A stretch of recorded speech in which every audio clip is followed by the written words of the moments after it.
Oi, gente, meu nome é Alê Negrinho e hoje eu vim falar com vocês sobre rejeição. Rejeição é algo assim na minha vida que eu acho que de tudo esse para mim é o que mais me pega, o que mais me pegou e o que mais eu tenho trabalhado para isso. Então, assim como eu sei que tem muitas mulheres que já foram rejeitadas, tanto na infância quanto em relacionamentos, e eu quero compartilhar com vocês algumas coisas. Algumas pessoas já me conhecem, né? E já sabem um pouco da minha história, mas hoje, além disso, eu vou compartilhar detalhes, entendeu? Detalhes que ao crescer eu me senti uma pessoa rejeitada. Vou ajudar você aqui, ó, fica aqui, porque eu vou dar 7 dicas para você superar a rejeição. Então, vem comigo. Vamos lá, gente. Eu sofri muito com esse negócio de rejeição. E digo mais, é algo que todo mundo sofre, gente. Não existe uma pessoa no mundo que vai chegar e falar assim, ai, eu nunca fui rejeitado, eu me dou super bem com isso.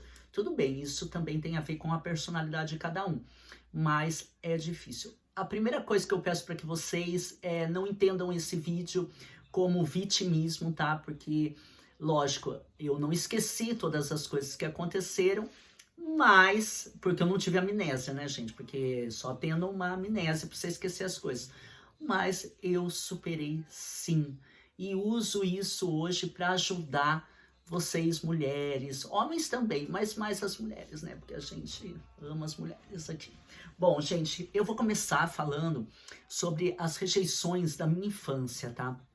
De tudo lá atrás. O porquê que a gente, quando cresce também, chega uma hora que a gente se sente rejeitado o tempo todo, até nos mínimos detalhes. Isso vem de uma trajetória, de uma história desde a infância. Eu, por exemplo, quando era pequena, eu fui criada pelos meus avós, com o meu pai, e a minha mãe, ela foi embora. Meu pai se separou dela, né? Eles se separaram, a minha mãe foi cuidar da vida dela, e meu pai me deixou com a minha avó, meus avós paternos também, porque os dois eram muito jovens, né?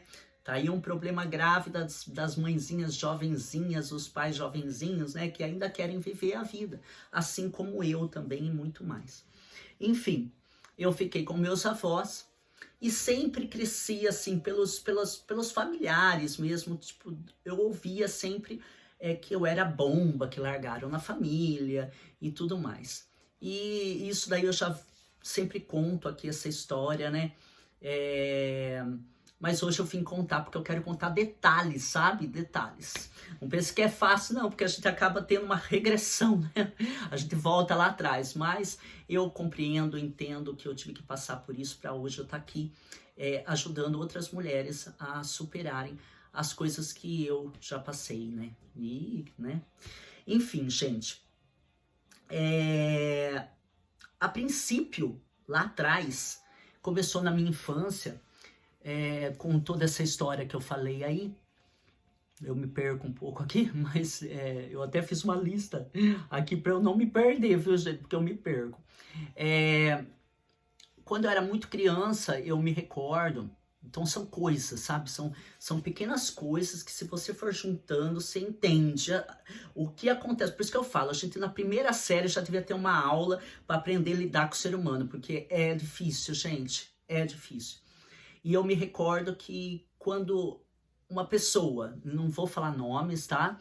Mas porque eu vou dar detalhes aqui, foi tentar explicar perto de mim. Eu devia ter o quê? Uns 7 anos. Ela foi tentar explicar para a filha que a filha era adotada. E ela usou o termo assim, olha filha, você... E eu me lembro, gente, eu lembro do cheiro, eu lembro da cor, eu estava na frente de uma padaria, eu lembro da cor da padaria, eu lembro eu atrás do carro, e eu me recordo ela falando com a filha a respeito de como a filha era adotada, ela já queria contar desde criança, né? E falou para a filha que a filha era a filha do coração. Lindo, lindo. E de fato, né, a mãe é isso aí mesmo, né, gente? Mãe não é a que faz e mãe é a que cria, com certeza. E ela estava tentando explicar, mas ela me usou como exemplo. Olha que coisa louca, como marca na cabeça de uma criança. Por isso a gente tem que tomar muito cuidado com o que a gente fala para os nossos filhos. Ela chegou e falou para essa criança no colo dela: olha, filha, você é minha filha do coração. Ó, encosta aqui na mamãe. Ó, coração com coração. Você está sentindo o coração da mamãe bater? Então, a Lê não é a filha do coração. A Lê é filha da barriga. Cadê a mamãe dela? Cadê a mamãe dela para colar o coração nela? Ela não tem a mamãe perto. Você tem a mamãe perto. Eu, naquele momento, eu não liguei, sabe, assim, mas eu me recordo, gente, perfeitamente. Então, eu não me importei com aquilo, mas ficou marcado. Porque eu queria entender por que ser mãe do coração era tão mais especial do que ser mãe da barriga, né? Porque o jeito que ela falava. E aí já foi uma rejeição. Me recordo também que quando tinha aula na escola, tinha o Dia das Mães, né? E eu cheguei para minha avó e falei, ó, vai ser Dia das Mães e eu quero que a senhora vá e tudo mais. Aí ela falou assim, não, eu não vou, eu não sou sua mãe. Eu não acho que ela tenha feito errado, ela não quis ocupar o papel de mãe, mas naquele momento ela poderia, acho que, ter falado, talvez, tá bom, eu vou, né? Não como sua mãe, mas vou como sua avó, que é a segunda mãe. Não seria um jeito mais doce de falar, talvez? Mas não, ela falou exatamente, eu não sou sua mãe. Eu falei, e como que eu vou fazer na escola? Ué, você falta. Então, olha a falta de sensibilidade. Então, mais uma rejeição, né, gente? E essas coisas, a criança, ela toma para ela mesmo, não tem jeito, você tá entendendo? Fora todas as comparações, né? As comparações também faz com que a gente se sinta rejeitado, porque ninguém é igual a ninguém, né? Cada um tem o seu jeito e tudo mais. E eu cresci sendo comparada, muito comparada. Com primas e tudo mais, porque eu não gostava muito de estudar, né? E outra, eu engravidei muito nova, mas eu quero voltar lá atrás, né? Lá na infância, aonde eu não podia entrar em conversa de adulto, e tá certíssimo isso, não tô dizendo que tá errado, mas eu também não tinha aquele, sabe, aquele aconchego, tipo, vem cá. Não, era sempre aquela coisa assim, né? Cresci numa casa onde havia muita briga, muita discussão, a mulher era muito submissa ao homem, né? A minha avó era uma mulher muito submissa ao homem. E ela queria que eu fosse assim, né? Mas graças a Deus, bem, eu fui uma pessoa extremamente revolucionária. Eu fui aquelas uma que, olha, não tinha, sabe, pau que nasce torto, nunca se direito. É bem isso mesmo. Sou euzinha. Bom, mas enfim, gente. Aí eu cresci, né? E para ajudar, entrei em relacionamentos também, onde eu me sentia rejeitada. E eu tô falando tudo isso porque parece que vira um ciclo de rejeição. É algo assim fora do normal. Porque como eu volto a dizer, eu fui uma criança, filha de uma mulher muito bonita. Então as pessoas parecem que tinham uma certa... eu vou falar bem o português. O português, claro, gente, inveja. Inveja, porque minha mãe era uma mulher muito bonita, sabe? Então as pessoas queriam dar tudo que fosse de ruim para ela. Hoje eu enxergo, porque as pessoas fazem isso comigo, já fizeram muito isso comigo. Então elas querem te diminuir em algum quesito. Tipo, minha mãe era burra, minha mãe era não sei o que, minha mãe era não sei o que lá. Então eu cresci ouvindo isso de pessoas que eram só hipócritas, entendeu? Que também que é tudo igual. Nós somos tudo, nós somos tudo farinha do mesmo saco, você tá entendendo? Cada um com o seu defeito, cada um com a sua qualidade, ninguém é melhor que ninguém, mas ainda existe pessoas que acham isso, né? E eu na família, né, eu percebia que tinha esse negócio de eu ser muito parecida com a minha mãe, então as pessoas, elas queriam colocar na minha cabeça que beleza era algo fútil, que beleza era algo para que eu não me tornasse como minha mãe. Só que eu também não tinha... Eu quero deixar bem claro que tipo assim, meus avós, né, coitados, não tinham condições de me colocar em colégio particular, muito menos em aula de piano, aula de francês, aula de não sei o que, mas me comparavam às primas que tinham essas condições, entendeu? E aí ficava difícil, né? Não que eu não tenha uma parcela de culpa em tudo isso, lógico que eu tenho, eu era uma criança um pouco rebelde, né? Também não era para menos, né?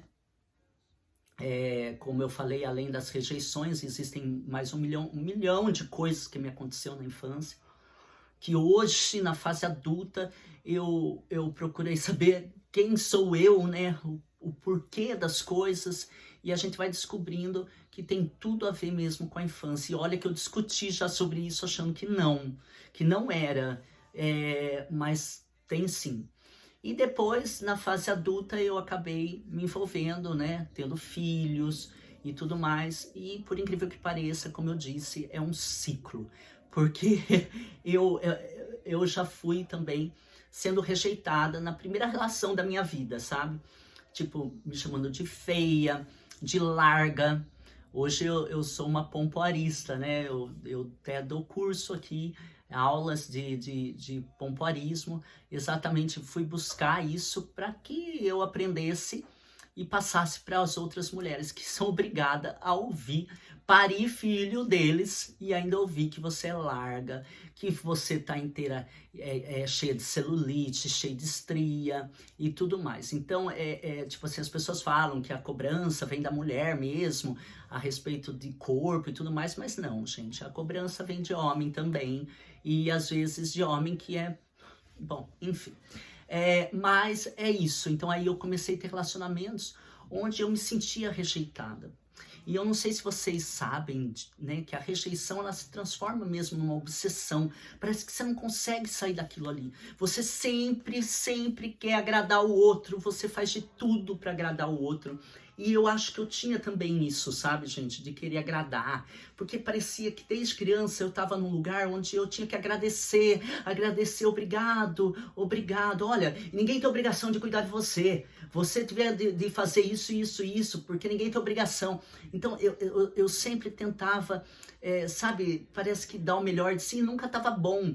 Eu lembro que quando minha avó me chamava, eu fazia 300 nomes do pai. Eu vinha assim, ai, pai nosso, ai, meu Deus do céu, ai, que nervoso.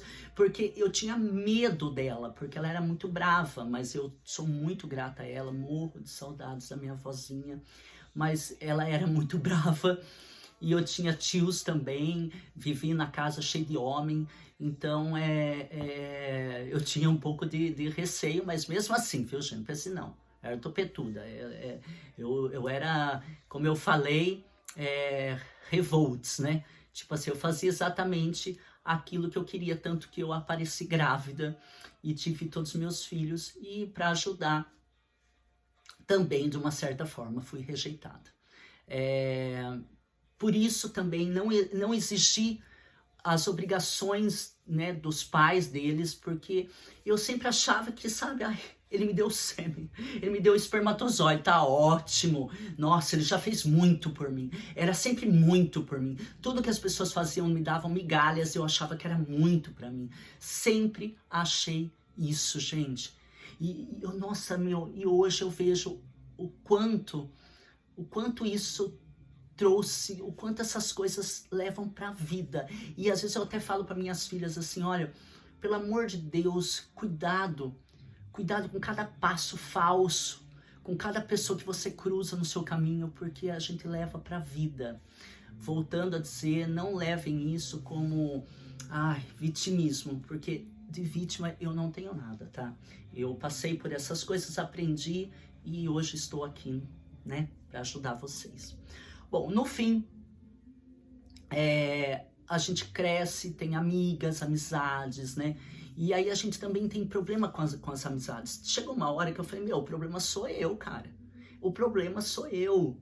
E talvez fosse mesmo, porque a gente se entrega tanto, a gente se doa tanto. E vocês já ouviram aquela frase assim, ó, quem muito abaixa mostra a bunda? E é isso, quem muito abaixa mostra a bunda. E eu sempre abaixava para as minhas amigas, sempre abaixei para relacionamentos, sempre fiz o que o outro quer e não o que eu queria. E eu lembro também que eu já me senti rejeitada em lance de amizade. Eu até me recordo, eu tinha uma amiga que ela não saía da minha casa, ela vivia na minha casa. E eu amava muito, sabe? E ela nem sabe disso. Mas eu lembro, eu me recordo perfeitamente que quando ela comprou a primeira casa dela, né? Nossa, eu queria muito ser a primeira a conhecer, porque ela vivia na minha casa, ela só não dormia na minha casa. E ela chegou assim pra mim e falou assim, amiga, você fica chateada de eu levar as outras amigas primeiro, porque o meu apartamento é muito pequeno e não cabe todo mundo, então eu deixo você pra outra leva. Naquele momento, eu falei, lógico que não, imagina, eu compreendo. Ela falou, então eu vou levar mais as pessoas que são mais, né? E depois eu fiquei, na hora eu não fiquei nem aborrecida, gente. Eu sou franca em dizer. Mas depois eu refleti isso aí, eu falei, poxa, ela seria a primeira pessoa, sabe? E aí a gente vai vendo o quanto que as pessoas não se importam, porque você é muito boazinha, tudo pra você tá bom. Se deixarem você no fim da fila, tava bom. E eu não me posicionei, gente. Eu não sabia me posicionar. E também eu ia falar o quê pra ela? Eu quero ser a primeira? Não, né? Mas eu me senti rejeitada. Numa outra ocasião que eu me senti rejeitada também, foi no aniversário de uma grande amiga minha. Ela também não sabe disso. Mas ela fez a festa, ela mentiu pra mim, ela na verdade foi assim, ela me falou que ia me convidar e depois ela acho que conversou com as outras mulheres que iam, ai filho, desculpa amor, ela conversou com as outras mulheres que iam, né, e acho que as outras mulheres falaram que não queria que eu fosse. Essa mulher vai vir e tal, né? E aí ela teve que mentir pra mim e ainda pediu pra todos da festa fingir que foi uma festa surpresa, né? Uma das pessoas que estavam na festa me contou e, lógico, eu guardei pra mim, isso já faz um bom tempo. E ela era muito minha amiga, tipo assim, eu fiquei muito chateada porque daí ela mentiu pra mim mesmo.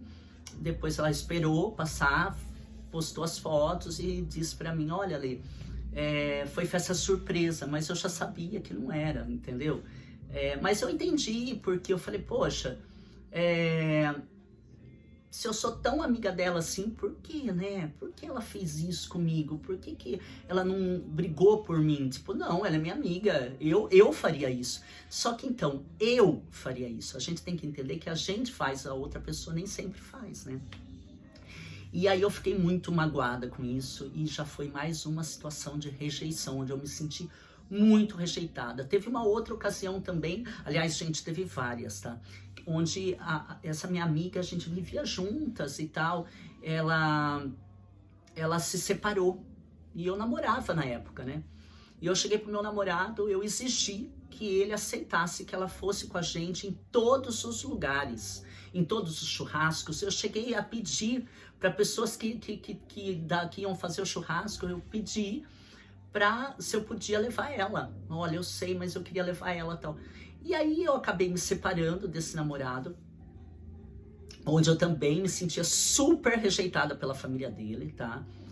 E eu acabei me separando e eu fiquei sozinha. E aí eu falei pra ela, eu queria sair, eu queria dar uma volta, não vou fazer nada. E depois, um amigo, um conhecido me ligou, falou, por que você não tá aqui com a fulana? Viu, ela tá aqui. Eu falei, ela falou que não ia sair. Então era nítido que as pessoas não queriam eu muito por perto. Eu, sinceramente, gente, eu não sei o porquê. Eu nunca saí com um namorado de amiga minha, eu nunca me posicionei de forma escrota em lugar nenhum, tipo, sempre fui muito na minha, muito sempre, nunca fiz nada pra ninguém, né, que eu saiba, tipo, diretamente, se eu fiz, se eu já beijei algum cara aí que é de alguém aí que eu não sabia, né, eu não conheço, até hoje eu não sei, não existe nenhum relato em relação a isso, tá? E assim, mas a minha presença incomodava tanto que já veio várias clientes falar pra mim que eu já cheguei, um dia eu fui numa festa junina, eu já contei isso aqui, né? Para vocês verem como marca, né? A gente não esquece. Eu fui numa festa junina, e nessa festa junina tinha umas moças sentadas na mesa, né? E eu de longe, não muito longe, mas a hora que eu avistei a moça, eu fiz oi. Aí ela, oi, já levantou e veio me cumprimentar, nossa, né? Aí depois ela veio fazer o cabelo e ela me contou que as moças falaram, ai, levante, porque se vir esse travecão, ainda me chamou de travecão, e se eu fosse, meu amor, eu ia, aliás, se eu não fosse mulher, com gênero, né, com a perereca, eu seria um travecão mesmo, né? E me chamou e falou assim pra mim, olha lá, bom, enfim, volta. Aí ela me contou que elas falaram, olha lá, aquele trafecão lá, vai lá. Ela que não vem aqui na mesa. Gente, eu nunca na minha vida eu fiz mal para nenhuma delas. Eu não sei o porquê. Então, eu tô até falando isso para que vocês, mulheres, prestem atenção no que vocês vão fazer com as outras mulheres. Porque isso é muito feio, gente. É muito feio. Bom, enfim, passando esse negócio além da cliente falar, eu já tive várias amigas, gente, várias amigas que não queriam tirar foto comigo. E eu sabia disso, porque porque, nesse meio de amizade tem muita fofoqueira no meio, né? Tem aquela leve trás, tem a fofoqueira. E aí vinha e me contava, tipo, ai, Ale, é que ela não quer que você tire foto porque você queima o filme. Sabe? Queima o filme, como se a pessoa... Não, gente, ó, eu vou falar uma coisa pra vocês. É umas coisas que é assustadoras mesmo. Como se a pessoa fosse melhor que eu ou mais santa do que eu, né? Na verdade, a santidade minha era anos-luz perto, né? Mas eu não podia tirar foto comigo, porque eu que ia envergonhar a turminha, né? A turminha. E essas coisas foram mexendo muito comigo. E eu fiquei tão mal. E aí, pra finalizar, entrou esse lance de Instagram e tal, onde eu trabalhava como influenciadora. Hoje eu ainda estou com 2 marcas, mas só essas 2 mesmo. E eu tenho o hábito, gente, de todo o meu trabalho eu entrego mais do que me pedem. Muito mais do que me pedem. Tipo, a pessoa fala, posta 2 stories, assim, eu vou lá e posto 4, eu vou lá e faço isso, vou lá e faço aquilo. E eu fazia com muito carinho para uma pessoa, e um belo dia, ao invés de ela chegar em mim e falar, olha, Lê, eu quero mudar o foco, eu quero fazer diferente, você é muito povão, porque eu sou povão mesmo, viu, gente? E eu adoro ser assim. Eu sou gente como a gente, tem pessoa que não é gente, né? Mas, enfim... são melhores, e essas melhores, ela queria, como que fala? Mudar a forma dela, né? As coisas que ela vendia, pôr para pessoas que têm mais grana e tal. E aí, ao invés de ela chegar para mim, eu fiz acho que uns 50 stories pra pessoa, e ela não repostou nenhum. Tipo, em vez de falar pra mim, ela não repostou. Eu não sei se vocês sabem, mas é muito chato quando você dá crédito a uma pessoa e a pessoa não reposta, né? Às vezes tem famosos que repostam pra fazer um agrado, né? E tudo mais, e eu acho que deveria ser sempre assim mesmo. Lógico, não dá pra repostar de todo mundo, mas um ou outro eu acho que tem sim. E quando você tá trabalhando pra pessoa, é o mínimo que ela faz, né? E assim, tipo, talvez a minha forma de ser, por eu falar de sexo, por eu falar, né, normal, abertamente com vocês, por eu ser gente de verdade, as pessoas não querem. As pessoas querem essas pessoas que têm, que se escondem, né? E aí tudo bem, só que eu me senti rejeitada, e muito rejeitada. E se fosse assim, tão pouco, essa pessoa não teria vindo pedir desculpa pra mim, porque é sinal que ela percebeu que ela rejeitou alguém na vida dela. E então, essa ilusão também que vocês têm de uma mulher, né, toda como eu, assim, que que é cuidada, digamos assim, que eu me cuido e tudo mais, essa não passa por nada. E não é verdade, gente. O que eu mais sofri na minha vida foi de rejeição. Eu passaria aqui até amanhã falando sobre rejeição. E depois tem a rejeição do amor, das paixões, onde a gente se sente rejeitado demais, demais da conta, demais da conta. Só que a gente tem que mudar esse foco, a gente tem que tentar pensar de uma outra forma, né? E das paixões eu sei que tem bastante gente, porque eu recebo bastante direct, né, de mulheres que falam e tal, e eu, por isso, hoje, eu quero falar de sete dicas para vocês saírem dessa rejeição, pararem de se sentirem rejeitados, porque isso é um sentimento muito ruim, muito triste, que acaba abrindo um leque para outros sentimentos de raiva, sentimentos até de vitimismo, né?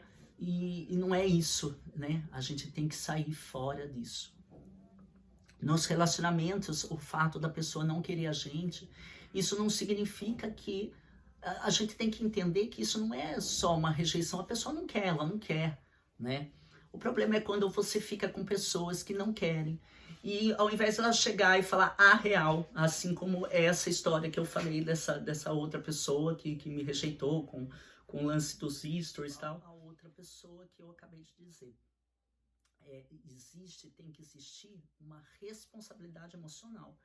Você tem que saber ser verdadeiro com o outro, se posicionar falando a verdade para a pessoa, para que a pessoa entenda, porque a gente não está aqui nesse mundo para machucar o outro, para acabar com a vida do outro. A gente não sabe o que está no mundo do outro, o que o outro sente de verdade, como tocar naquele mundo, entendeu?